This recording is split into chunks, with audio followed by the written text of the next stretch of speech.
Hey folks, so I wanted to do a video on you really think it's that easy to escape sentience when you die? And I'm going to give my own thoughts on this, and this is also a shout out to naturalist Ted for keeping on with this topic in spite of a large amount of backlash from many people or sidelining.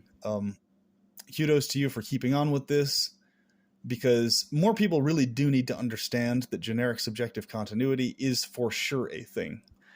Whether the reality that behind this is theistic or not theistic or whatever other elements are going on that we haven't been able to confirm yet, we can all know for a fact that generic subjective continuity is for sure a thing. It's verifiable, it's provable, it's a scientific, easily observable thing. It's not something that somebody's just making up. It's easy to see that that is what's happening here, right? In other words, that the non-existence is no escape. The main core point of generic subjective continuity is that there is no such thing as an escape into a non-existence. That isn't even a thing at all.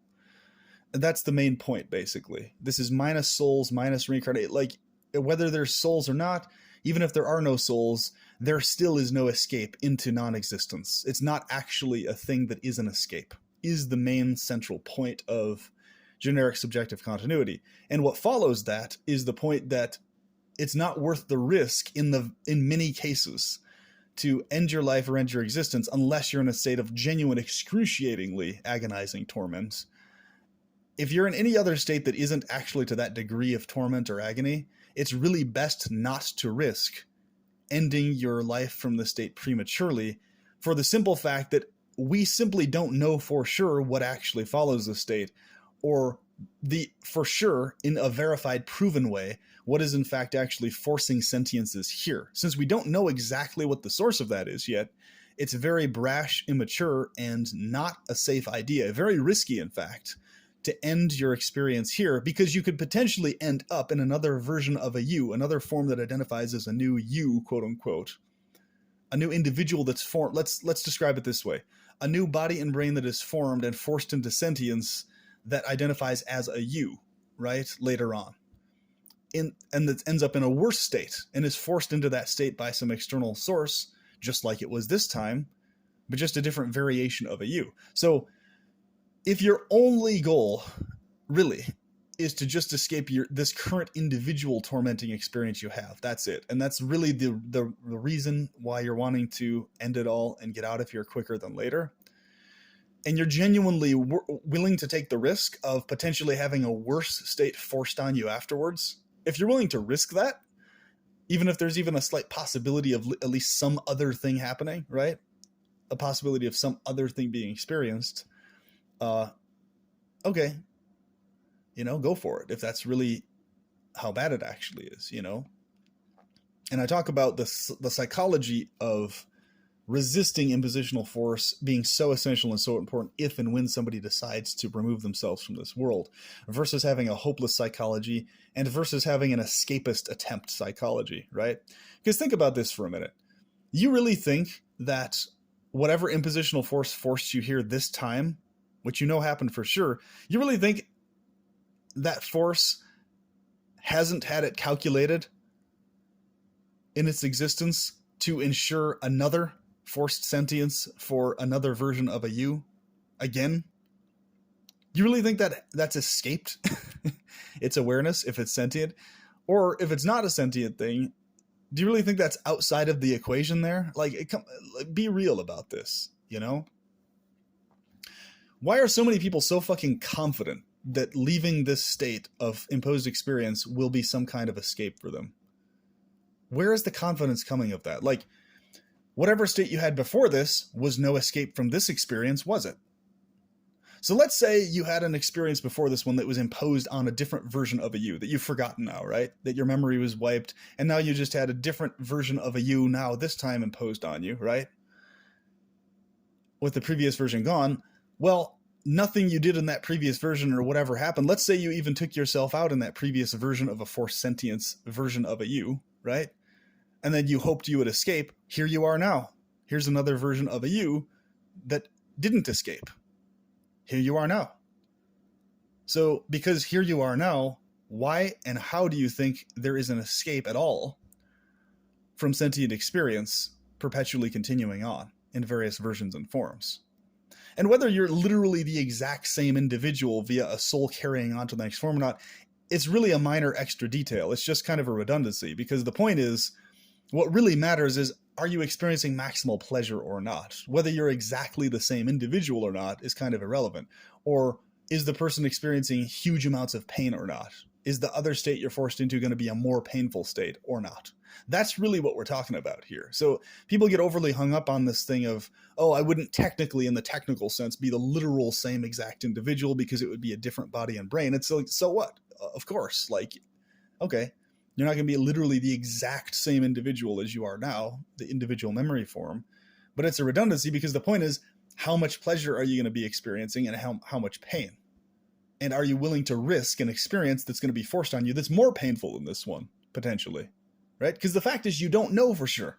So since we don't know for sure, it's really not worth the risk, you knowing full well how horrifying this world is, our memories having been wiped, or potentially not even existing at all. But the point is, whatever came before, we know that sentience and consciousness and experience is going to keep going on in various sentient forms throughout the cosmos or other universes, parallel worlds, whatever. It's going to keep going on and on and on.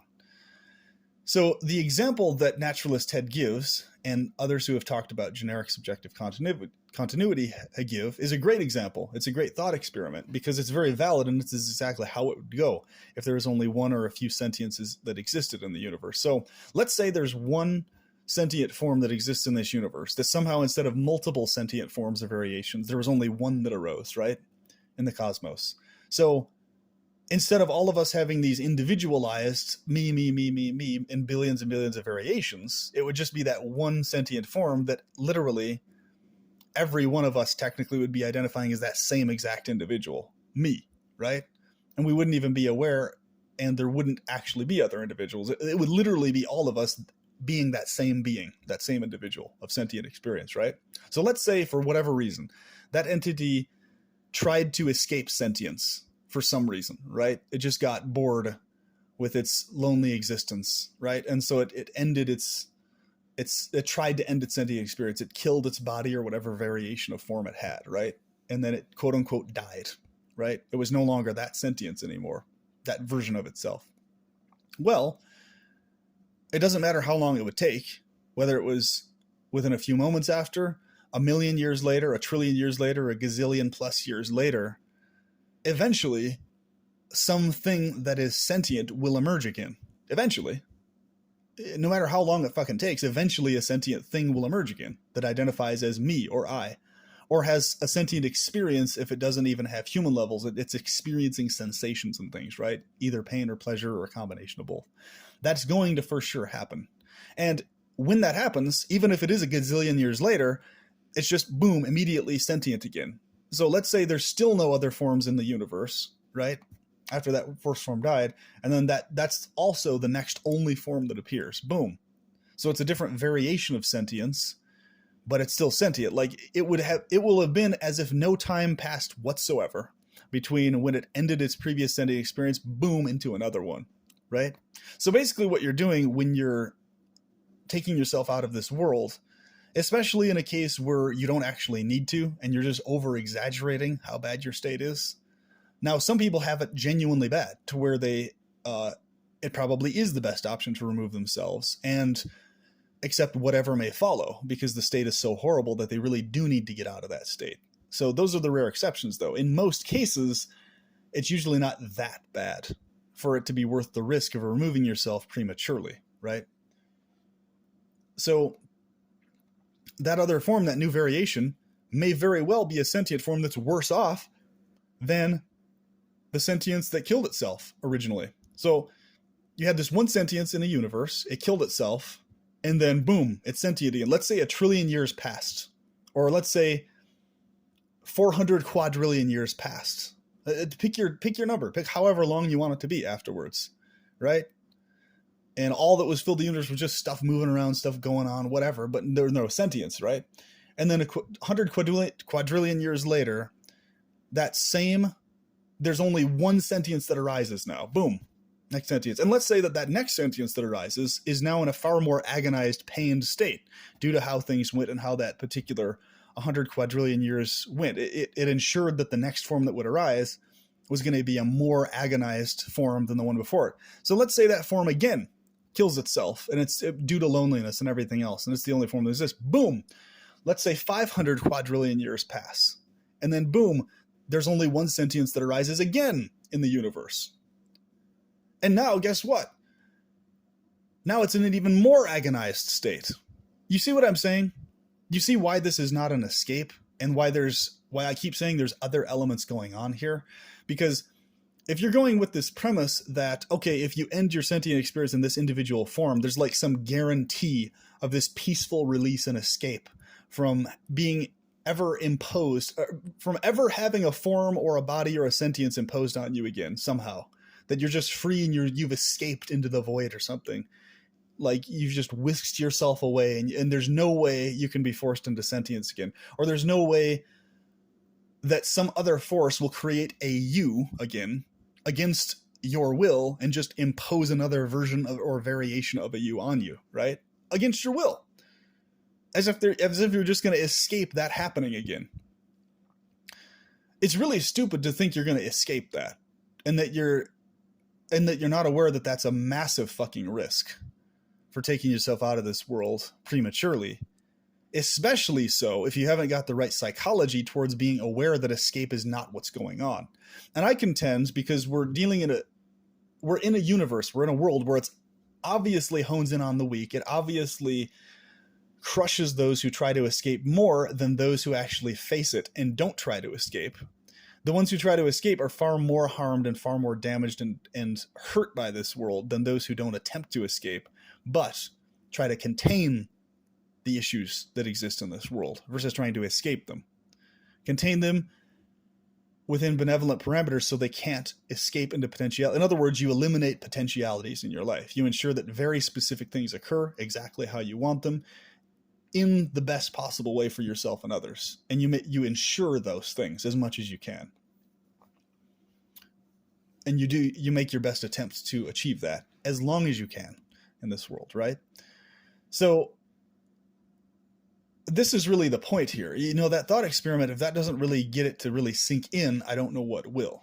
Because it's like, there would never be a point where that one individual sentience, after it killed itself, right, was experiencing some peaceful, sleepy, happy, dreamy bliss of not existing or not being forced into a sentient form. No, boom, it would just have that other next sentient form that it experiences, right?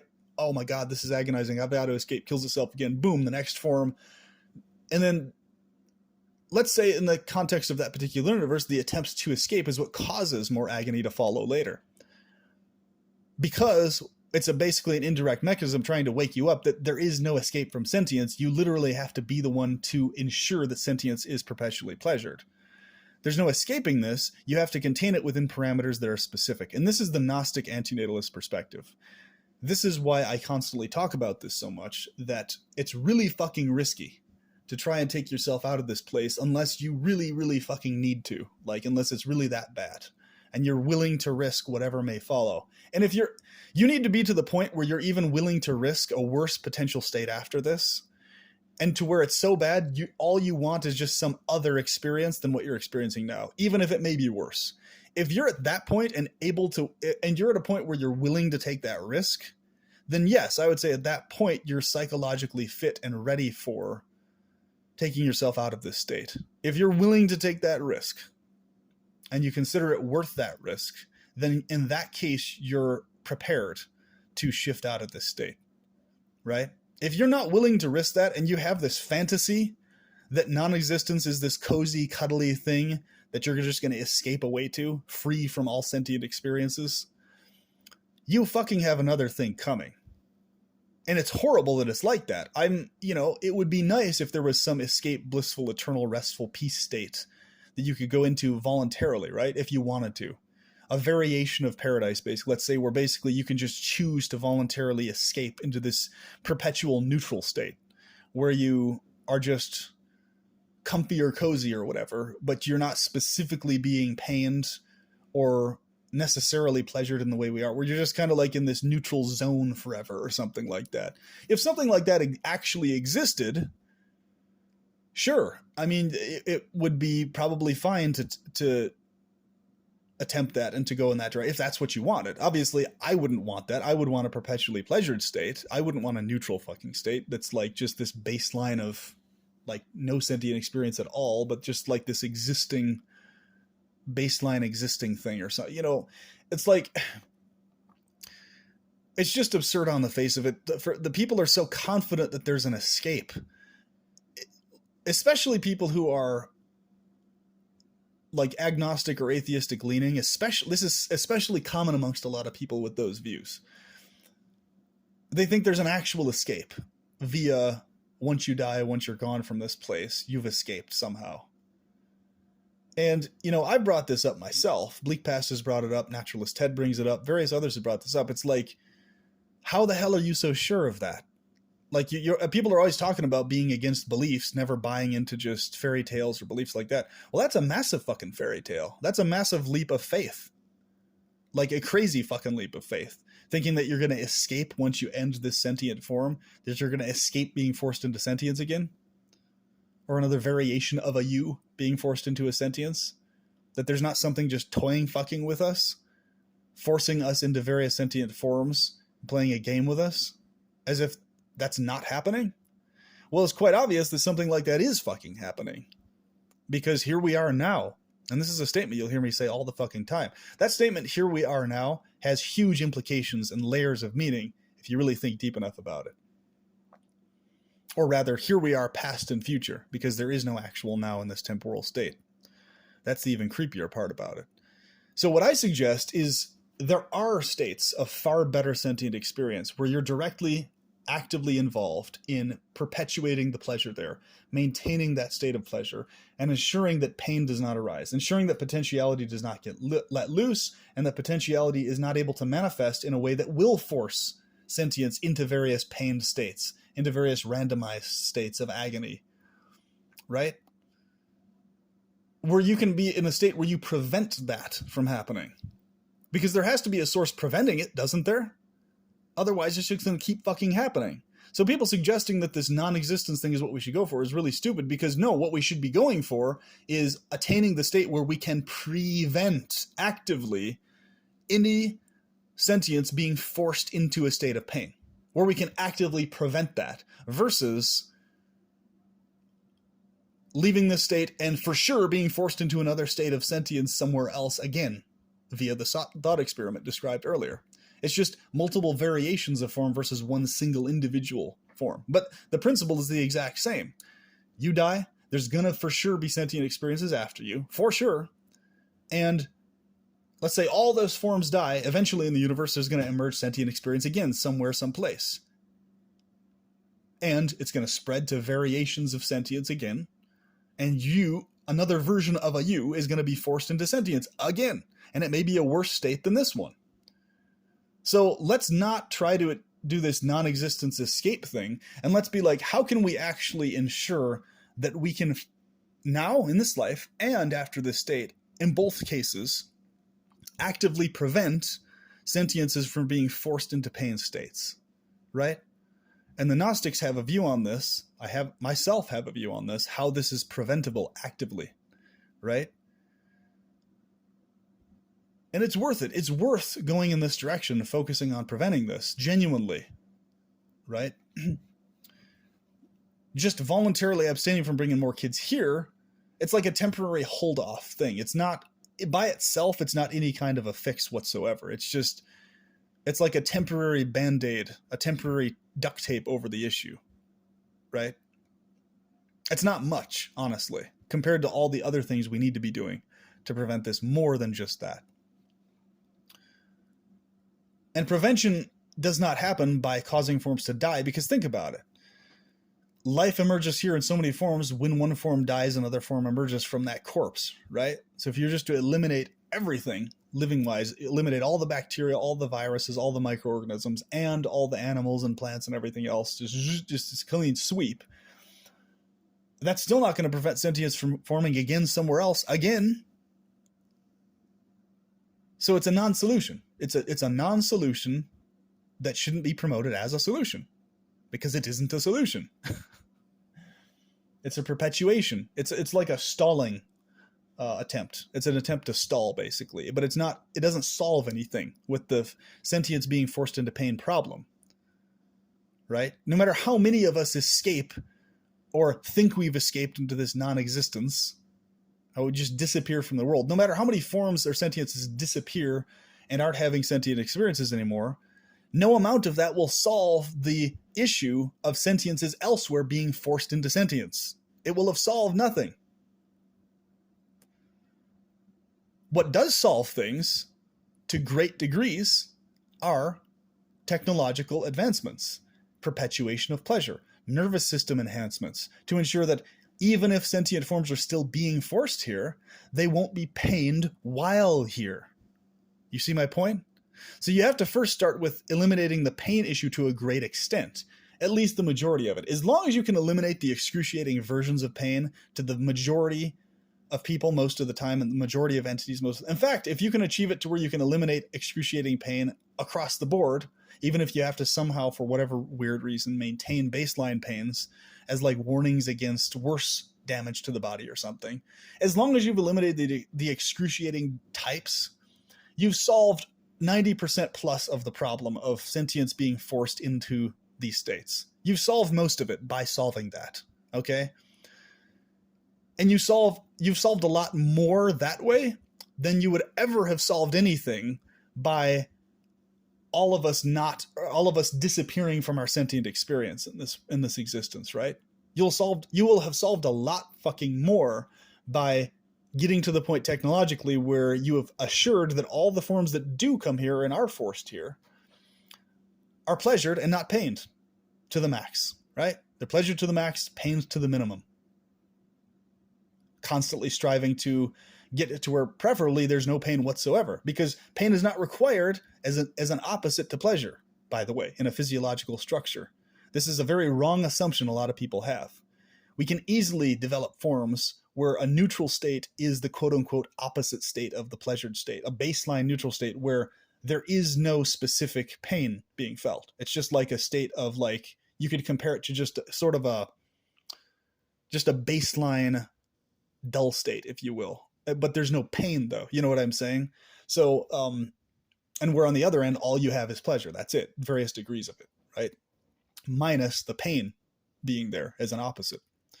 That's achievable. Like, it's not that far off as a thing that's achievable. This is my point, right?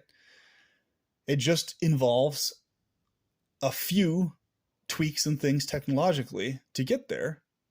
It just involves enhancement of the nervous system, adjustment of the nervous system, how the nervous system operates and feels sensations and things or not. And or transference of consciousness over to a fully newly built structure that is other than carbon-based, to where you built into that structure the inability to feel any degree of excruciating pain. And you've established a different warning system for that structure that is active and aware to get it to avoid damage to itself, but not a painful one. So it's aware that it needs to avoid this and that and the other, but it's not pained in the process, is the point, right? This is achievable. This total non-existence, total voluntary extinction fantasy is not achievable. And it doesn't solve anything. Even if you quote unquote achieve it, even if somehow voluntary gradual extinction happened, and the human species went totally extinct, and somehow the rest of the planet went completely fucking extinct. Let's say the planet got blew up or something, right? By some extraterrestrials, or not some extraterrestrials, but just a gigantic fucking asteroid that just completely obliterated the planet, right? Even if that were to fucking happen, it still hasn't solved the problem of sentience being forced into sentience, because eventually, give it 100 trillion fucking years or whatever, there's going to be sentience forced into sentience again somewhere else in the cosmos. Maybe from those particles that were busted apart, or some other planet, right? So I hope that with this video and all the videos I've done on this, that Naturalist Ted has done, that Bleak Passage, that various other people have done, it's like, don't be overconfident in this escape that isn't actually an escape. Like, You really think that whatever forced you into this state this time isn't going to be able to do it again? Come on, man. If it can do it once, it can fucking do it again. You think it's just going to be a one-off? You know? Oh, successfully forced sentience into this form.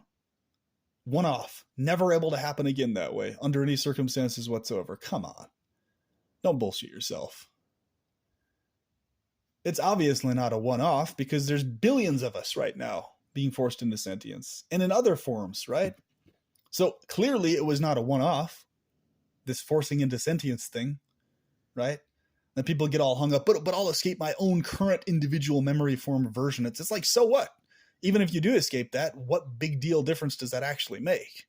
You haven't actually escaped being forced into another version of sentience, have you? No, you haven't. So, you see my point? You feel me? So this is precisely why I'm a Gnostic antinatalist and not a happenstantial, things are just going on, non-existence is this comfy fairy tale land escape, and it's peace, it's paradise, it's the bliss we always seek, being freed from all sensations or whatever. No. I don't buy that bullshit. I never will. It's impossible for me to buy because I see the bullshit that it is. You know? This is why I value my life. My life has meaning that I value deeply for so many fucking reasons. Because number one, my sentient experience right now is actually a very good one, comparatively speaking. You know? And I wish more sentiences were blessed with this type of experience. I know what it's like to have a physiological chemical depression induced on you by something put in your system where you feel no impetus to live or do anything. You just enter into this completely bleak, dull state. So I know what that feels like physiologically. But even then, I didn't allow myself to commit suicide or take myself out of it. I resisted that. And I was like, no, I am meant to be pleasured and continue experiencing pleasure. Fuck this. I will not allow this to kill me. That's my psychology. I fought the fucking thing. And here I am today. So believe me, I do know what it is like to have suicidal ideation imposed on you via chemical means that don't have anything to do with your actual personal feelings on stuff, where it's like completely against your will, a chemical depression induced in you. I've experienced that before. And I was aware as I was experiencing that, holy shit, this is exactly what people are experiencing who desire to commit suicide and end themselves. In other words, my psychology was basically passively suicidal, where I genuinely didn't care whether I got killed or not. I wasn't going to actively kill myself because I was resisting that, because I was like, no, I'm going to get my pleasure sensation back, my ability to feel back. And I really put everything I had into achieving that, right? Getting my hormones kicked back in and everything else from a complete shutdown. It's called Sao Palmetto syndrome. Look it up if you're not familiar with it. And I'll do another dedicated video on that specifically. But the point being is that I was passively suicidal because I genuinely, it was zapped from my consciousness, my brain, my physiology. I genuinely was just like, I genuinely lacked care whether I got killed or not. I would have been, basically the point I'm making is that I almost would have rather had some kind of experience or sensation other than that nightmare, because it was basically I was just shut off from being able to feel pleasure whatsoever. So it's like I almost would have rather been forced out of the state and pained versus being in that fucking state, you know? So I get it. I'm not saying that there's something wrong with you if you are suicidal to that extent and you're just in that degree of bleakness to where you genuinely do consider it worth the risk of whatever's forced onto you afterwards, as long as it's literally anything else other than that experience of agonizing just blankness or bleakness or whatever. You know what I'm saying? I get it. I fucking get it, folks. But it's worth resisting that shit. It's worth fighting against that. It's well fucking worth it. And amazing shit follows that if you can resist that shit effectively, you know? So that's my 2 cents on this. So please focus on perpetual pleasure and just stay fixated on that, like really obsessively. And please do not convince yourself of this escape from sentience narrative, because we know it's impossible. The only things that will be experienced are experiences, right? Sentient experiences. And we know that sentience will continue being forced into sentience, so let's ensure that the state we leave behind us before we're gone from this state is a state where every other sentience that is forced here is maximally pleasured to the max and minimally pained. Let's ensure that for others before we leave this state. If for no other reason to benefit other sentiences, even if we feel like our own life is shit and worth nothing, and we want to get out ourselves. Even if that's the case, if nothing else, the very least you could have affection and compassion for others driving you to be like, know what? No, I'm going to leave a much better world behind me than this shit show before I leave, right? And if nothing else, that can keep you going on, in fact. Your determination to leave a better world behind you, right? And your insistence on that. So let's do that. Let's work as a team. Let's make this happen.